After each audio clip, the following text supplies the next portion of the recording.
1995, WWF and WCW locked horns in what was becoming a pay-per-view arms race. Vince McMahon was the reigning champion of the wrestling pay-per-view, even if buy rates had been steadily dwindling since a downturn in the early 90s. But with the still popular Hulk Hogan now in Ted Turner's camp, the WCW side was making strides toward their own success. When they scheduled 9 pay-per-views for the year 1995, McMahon counterpunched with an interesting concept: In Your House. In Your House was to be a supplementary pay-per-view offered at a reduced price and would fill in the gaps between the 5 major events. Running for only 2 hours in length, for a while anyway, In Your House was similar to Saturday night's main event, except it aired on Sundays in prime time. These In Your House events were a mixed bag. Some were highly enjoyable, while others rank among the worst pay-per-views that WWE has ever produced. A good number of them were one-match shows which Bret Hart or Shawn Michaels saved from being a total loss. On the other hand, others were fun shows featuring quality wrestling throughout. But which of these shows were good, and which were bad, and in what order, and why? I'm here to tell you. I'm Adam Pacitti from Cultaholic.com, and this is every single In Your House ranked from worst to best.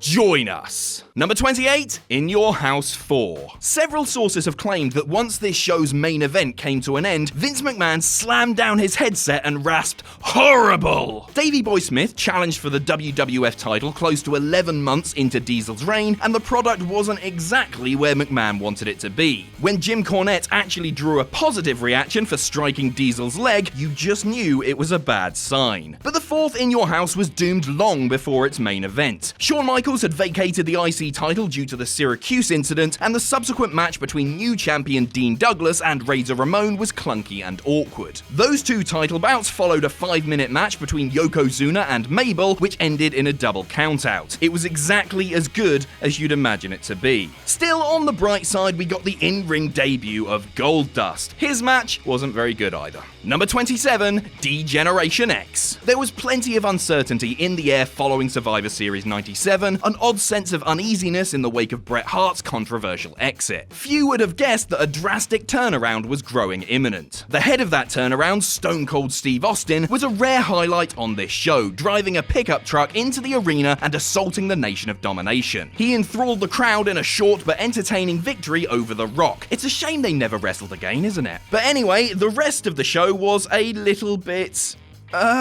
Okay, this was a C show masquerading as a B show for a variety of reasons. There was Ken Shamrock loudly calling spots in the main event, even Cena would be like, "Mate, whisper." There was Sergeant Slaughter wheezing his way through a boot camp match with Triple H, and there was Butterbean and Mark Merrow, fighting. All in all, this was not a strong show. In fairness, we should give credit to Taka Michinoku and Brian Christopher, who opened the show with a fast-paced and entertaining match, like a mid-90s 205 Live. Number 26, Rock Bottom. Well, you can't say the name wasn't accurate. It's tricky to evaluate certain Attitude Era events. Pay-per-views can be short on actual wrestling quality, but through the roof in terms of entertainment. Around this time, rarely did you find 3 or 4 great matches on such a show, but even an average show with plenty of energy and liveliness can still hold up over time. Sadly, that's not the case here, as the show didn't deliver in terms of quality or fun. Rock Bottom had only one good match, The Rock vs. Mankind, and even that was marred by a crap finish. Foley seemed to have the title won, forcing The Rock to pass out with the mandible claw, only for Vince to claim that the champ would keep his belt because he never actually submitted to the hold. That's not how it works, Vince! The main event pitted Steve Austin against The Undertaker in a Buried Alive match, and, let's try to be kind here, both have had better matches. Kane interfered by coming out of the grave, which wasn't as exciting as it sounds. Number 25, No Way Out of Texas. Sometimes events like the Elimination Chamber or Survivor Series make for risky propositions, especially if your roster's on the lean side. You run the risk of cramming too many quality guys into one match, leaving a dearth of talent for the rest of the show. That happened at No Way Out, with all of Vince McMahon's prettiest chickens crammed into one basket. That was a weird metaphor, sorry. The main event was a big heels versus babyface tag match pitting Austin, Foley, Funk, and Owen Hart against Triple H, Road Dogg, Billy Gunn, son and a mystery partner. The identity of this partner was hyped throughout the show, convincing everyone that it was going to be something big. Maybe a defecting member of the WCW roster, or a returning favourite from years gone by. In the end, it was revealed to be Savio Vega.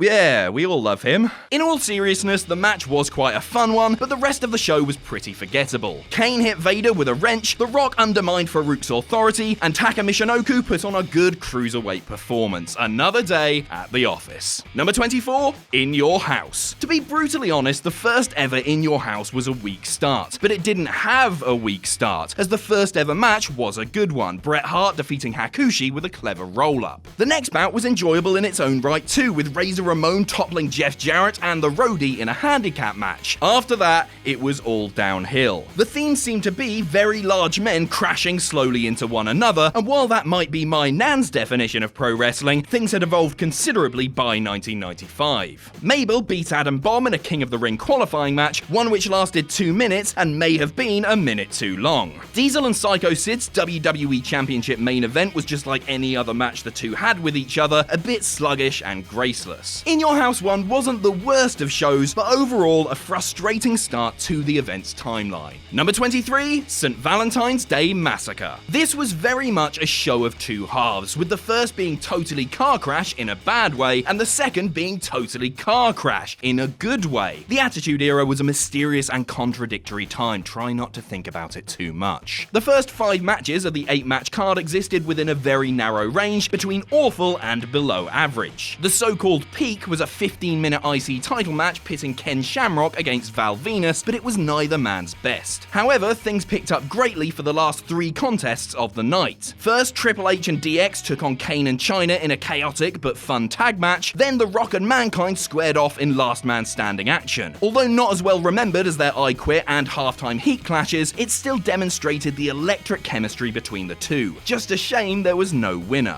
Finally, the main event cage match between Austin and Vince was more spectacle than actual wrestling match, but what a spectacle it was. Credit to Vince here for taking an awesome bump from the side of the cage through an announce table, proving that the apple doesn't fall far from the tree. Big Show also made his debut, bursting through the canvas to help Mr. McMahon, only to accidentally cost him the match a few moments later. Unlucky, Paul. Number 22, Fully Loaded. Like our last entry, Fully Loaded was a show front-loaded by an uneventful undercard, only to grow into itself as the night progressed. These were the days before Edge and Christian, the Hardy Boys, the Radicals, and others could help fill out the body of a pay-per-view with quality performances, which partly explains why WWF pay-per-views improved so much at the turn of the century. Still, the second half of the show was full of incident. Not all of it was good, but sometimes it's better to be weird than bland, certainly in the Attitude Era. The pre-taped dungeon match between Shamrock and Owen was quite strange and experimental, but it certainly stood out.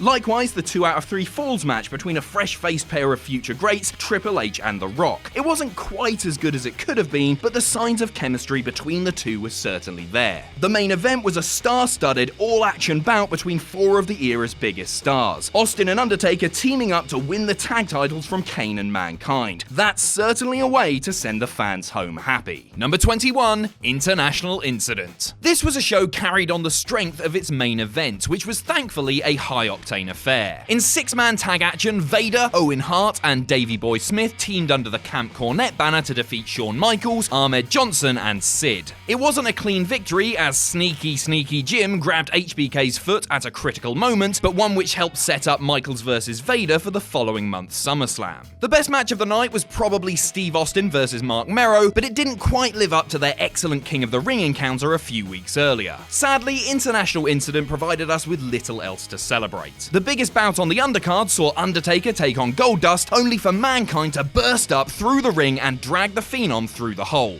A plume of smoke then signified that Taker had vanished, only for him to pop up on the other side of the ring. How could he have possibly gotten there? Maybe by crawling a few feet, but surely not. Number 20, A Cold Day in Hell. Here we go again, another In Your House with a lackluster undercard, bailed out by 2 quality bouts at the end of the show. Maybe it should become a drinking game by this point. A cold day in hell marked the first time since this Tuesday in Texas that a WWE pay-per-view came so quickly after the previous one, 3 weeks separating this one from Revenge of the Taker. This was the scene of Steve Austin's first one-on-one World Championship match on a WWF pay-per-view. It went well as fans bought him as a worthy challenger against The Undertaker. Unfortunately, he was screwed by the Hart Foundation before knocking Brett out of his wheelchair and using one of his crutches to chase away those dastardly Canadians. Ken Shamrock and Vader's ultra-stiff fight to the death was a slice of something very different to the typical WWF product of the time. Aside from that, there's just not that much to talk about, although future megastars Triple H and Mankind were given emphatic victories. Number 19, Revenge of the Taker. A cold day in hell saw Austin's first pay-per-view world title match, but just 3 weeks previously, he enjoyed his first singles pay-per-view main event. This was a direct rematch of Brett vs Stone Cold at WrestleMania 13, thought by many to be the best match in Mania history. The In Your House version obviously didn't hit such heights, but it was still a very good main event, albeit one dragged down by a DQ finish. Damn those pesky Foundation boys. Revenge of the Taker also featured, well, a vengeful Undertaker. The Phenom battered Mankind all over the arena, even sending him head first through the announce table in one of those "why on earth would you take that bump" moments. After the match, following about 50 attempts from both opponents to light a fireball, Taker was finally able to set it off in Paul Bearer's face. Without those 2 big matches, this show would probably be near the bottom of our list. The undercard was not a strong one, and couldn't even be saved by ultra babyface Rocky Maivia or Rockabilly Billy Gunn. We're as surprised as you. Number 18, Judgment Day. Had this show's main event not taken place in the late 90s, it's doubtful it would be remembered as fondly as it is. However, given the chaotic nature of everything at the time and the molten popularity of Steve Austin, the crowd were fully on board. The Rattlesnake was forced to be special guest referee for a match over the vacant title between Undertaker and Kane. Predictably, Austin didn't take this role seriously at all, eventually counting a double pinfall and declaring himself the winner. The show didn't end there, as Stone Cold stormed around in search of Vince McMahon, only for the owner to reveal himself in a secret glass box behind the Titantron, like a final boss in Sonic the Hedgehog. Goaded by Austin, Vince then gave us the first utterance of his catchphrase, "Get the cats excited!" No, wait, he actually said, "You're fired!" On the whole, Judgment Day felt like an earnest attempt to get everyone involved. More streamlined events would not have had Al Snow versus Mark Merrow, or Christian winning the light heavyweight title in his first ever televised match. There were also a pair of entertaining title matches, X-Pac versus D'Lo Brown for the European title, and Shamrock versus Mankind for the IC belt. It made for a show of decent quality, but one only really memorable for its closing angle. Number 17, Breakdown. Let's just look at this show as Judgment Day, the prequel. It's also another example of an In Your House that was all about a couple of big matches. This was the night where Austin was robbed of the WWF Championship after being pinned by both Undertaker and Kane in a triple threat match. The rules were stacked against Stone Cold, with the Brothers of Destruction banned from pinning one another. But on a happier note, this was also the occasion where Rock sent the crowd into a frenzy with the first ever double People's Elbow, part of a damn good cage match against Mankind and Ken Shamrock. The undercard highlights included Bradshaw versus Vader in a Falls Count Anywhere match, and Owen Hart versus Edge, which gave us the debut of Christian. All in all, Breakdown was a solid show rather than a spectacular one, but an event which set various storylines into motion. Number 16, Unforgiven. 1998's Unforgiven may seem to have a slightly bigger feel than many other In Your House events. That could be because 4 of the 7 matches on the card were a direct rematch from WrestleMania 14, or a slightly modified version of one. Intense, developed feuds like Triple H versus Owen Hart and Undertaker versus Kane helped put this show a cut above many other events. One of those bouts was even the first ever Inferno match, no prizes for guessing which. But it was the main event that really set Unforgiven apart from the shows we've looked at so far. Steve Austin defended his newly won WWF Championship against Mick Foley, or more accurately, Dude Love. This was a hard-hitting brawl which incorporated the molten hot rivalry between Stone Cold and Vince McMahon. It also featured Foley taking a terrifying unprotected bump from the stage to the floor. Please be careful, Mick. please. Number 15, In Your House 5. We've reached the stage of our list where each entry has either one genuine Match of the Year candidate or was otherwise a consistently good show. In this case, the 5th In Your House was more of a one-match card, but what a match it was. Bret Hart and Davey Boy Smith did everything in their power to match the intensity of their SummerSlam 92 classic in front of a crowd 1/10 the size of the one at Wembley. In the end, it didn't turn out quite as good as that legendary UK encounter, but managed to be different enough to stand out in its own right. Hart vs Davey Boy was the match of the night by several country miles, but the undercard had a bit of weight to it too. Razor Ramon and Marty Jannetty's victory over Psycho Sid and the 1-2-3 Kid was a fine opener, even if the chance to name the latter team as the 1-2-3 Sid was sadly overlooked. It was a home run, WWE, come on. Triple H's hogpen win over Henry Godwin overachieved to a fair degree, as did Undertaker's short and sweet casket match with King Mabel. Number 14, it's time. That's right, get yourself excited because it's time for a thoroughly consistent show with no major fireworks or failures. Yes, It's Time didn't have much in the way of a truly memorable match, but it was one of the rare In Your House events where nothing was terrible. Maybe the worst bout was Undertaker and the Executioner's Armageddon Rules match, but at least that had plenty of entertaining wackiness, such as Mankind being put in a straitjacket by a very dubious-looking security team, and Taker throwing the Executioner into a body of water outside the West Palm Beach Auditorium. The event is notable for the most productive match that Fake Diesel and Razor ever took part in, losing a decent tag title bout to Owen Hart and Davey Boy Smith. It was also fun to see Bret Hart take out Shawn Michaels after his unsuccessful title shot against Sid. HBK had been on commentary burying both men throughout, so it was a nice piece of justice. Sid justice, you might say. Except it was Bret who attacked Shawn, so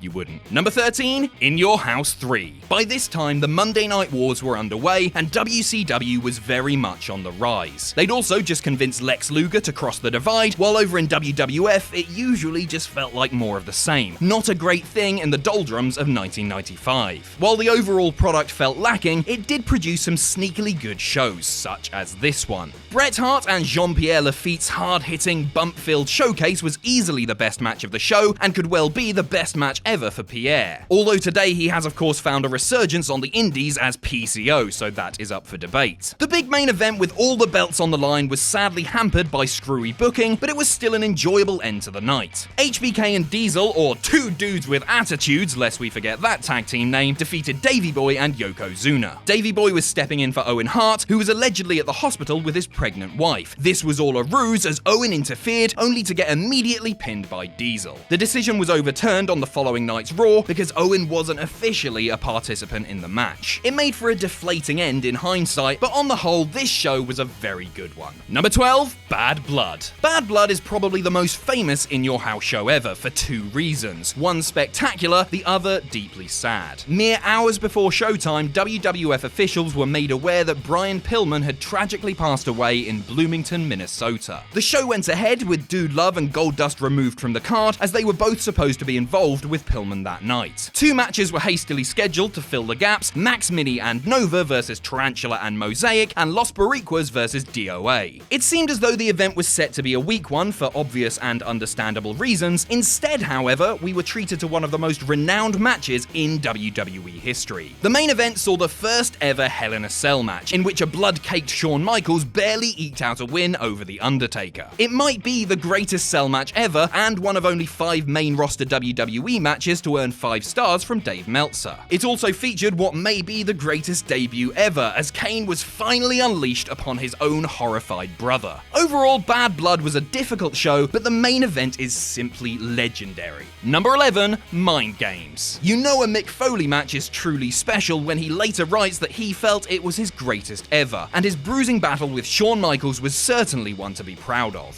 In front of Mick's old Philly faithful, he and Michaels alternated between skillful wrestling, dangerous, awe-inspiring stunts, and simply beating each other into oblivion. Elsewhere on the card, well, let's just say nothing else really compared. There were some relative highlights. The tag title bout between Owen, Davey Boy, and the Smoking Guns was decent, as was Savio Vega's strap match match with Bradshaw. This show was also notable for the intrusion of those naughty boys from ECW. The Sadman spewed beer all over Vega from the front row, while Paul Heyman, Tommy Dreamer, and a gaggle of ECW fans watched on happily. The incident was played off like a shoot, but Taz would show up on Raw the next night, confirming a working relationship between WWF and ECW. Number 10, Ground Zero. This was the first In Your House to be presented in a 3-hour format, and did its best to make good use of that length of time. It wasn't a great show, but still a very good one given the circumstances. Those circumstances were basically the absence of Steve Austin due to injury, although he did get to make an appearance, stunning Jim Ross during the segment where he was stripped of his IC and tag team titles. Even without a match, Austin was clearly the biggest star on the show.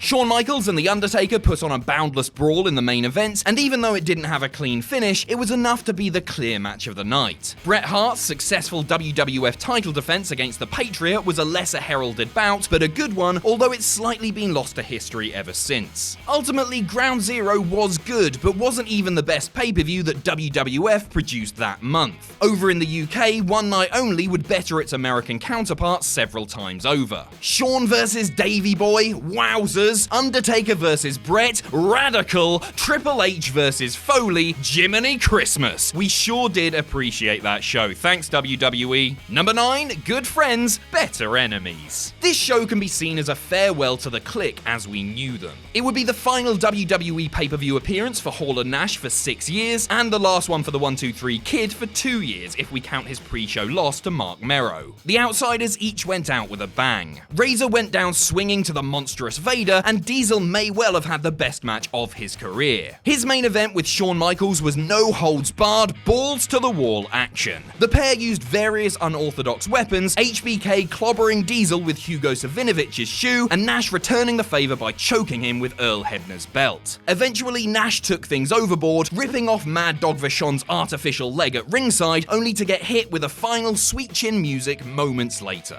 The pair put on a classic big man, little man match and helped push this event firmly into our top 10. Number 8, Over the Edge. To avoid confusion, this wasn't the event where Owen Hart tragically lost his life. That actually took place 1 year later in May 1999, but not under the In Your House banner. The inaugural Over the Edge benefited from a molten hot Milwaukee crowd, especially for the main event between Steve Austin and Dude Love. That match was both a blessing and a curse. It was the first time that WWE attempted a crooked guest referee trying to screw over the champion angle, with Vince McMahon presiding over the action. It was absolutely phenomenal, creating a blend of multifaceted drama, comedy, and brutality, and has never been equaled in similar bouts since then. Still, that hasn't stopped WWE from trying again and again and again and again.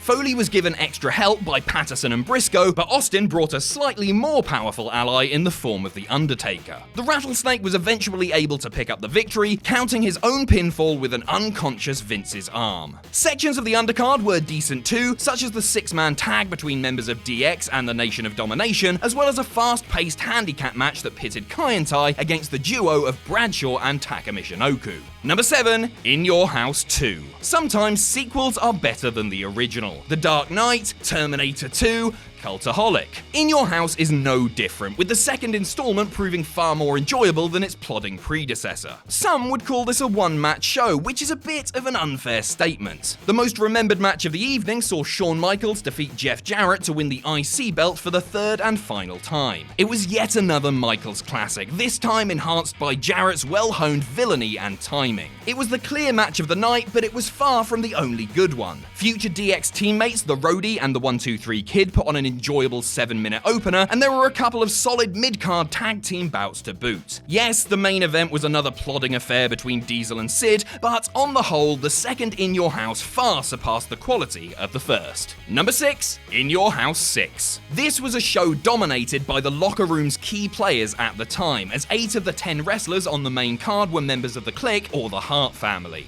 The only exceptions were Yokozuna and Duke the Dumpster Droese, and we're suddenly very sad that they never formed formed an oddball tag team. They could have been called the Tokyo Cleanup Crew, or Sumo Trash. Okay, maybe it's best that they never teamed up. The best match of the evening saw Shawn Michaels keep his WrestleMania title shot by defeating Owen Hart. This was a true thriller, one which also called back to the infamous concussion storyline. Razor Ramon and a now heel 1-2-3 Kid squared off in an entertaining crybaby match in what would be one of their final major appearances before leaving for WCW. The steel cage main event between Bret Hart and Diesel wasn't the best match that the two had with one another, certainly not a patch on their clashes at Survivor Series 95 or King of the Ring 94, but it proved to be an entertaining finish to the show as Undertaker burst through the canvas and dragged Diesel down through the hole. As a hype program for WrestleMania 12, this show definitely hit its mark. Number 5, Backlash. The final event under the In Your House banner followed a pretty messy WrestleMania, so massive Mania buy rate aside, there was nowhere to go but up.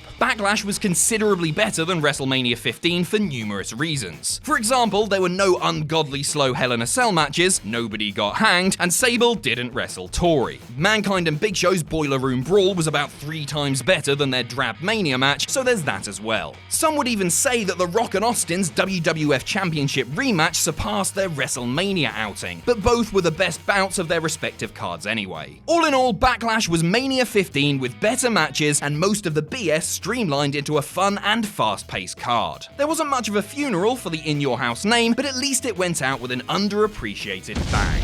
In fact, the final shot of an In Your House event was an unintentionally hilarious one as Undertaker kidnapped Stephanie in melodramatic fashion. "Where to, Stephanie?" he asked. The answer was actually Monday Night Raw, where she was saved by Austin. Fair enough. Number 4, Buried Alive. Imagine a show that begins with Stone Cold Steve Austin versus Triple H and ends with The Undertaker versus Mick Foley. A year before Attitude became the word on everyone's lips and a lucrative ad campaign, the flag bearers of that eventual era were pulling the weight of an above-average B show, one that ended with a rather unique gimmick match. The first ever Buried Alive match saw Undertaker and Mankind clash in the sort of bone-crunching, skull-smashing brawl that the two had been engaging in since the spring. There really hasn't been a Buried Alive match that's been as great since. No, not even the one involving Vince McMahon. Austin and Helmsley didn't exactly occur at either man's career zenith, but it's a good battle between two sworn heels. Buried Alive was one of those shows where everything was decent to great, with nothing really holding the card back from an in-ring perspective. It ranks highly on our list, even with Vince McMahon and Jim Ross making catty comments at each other all night.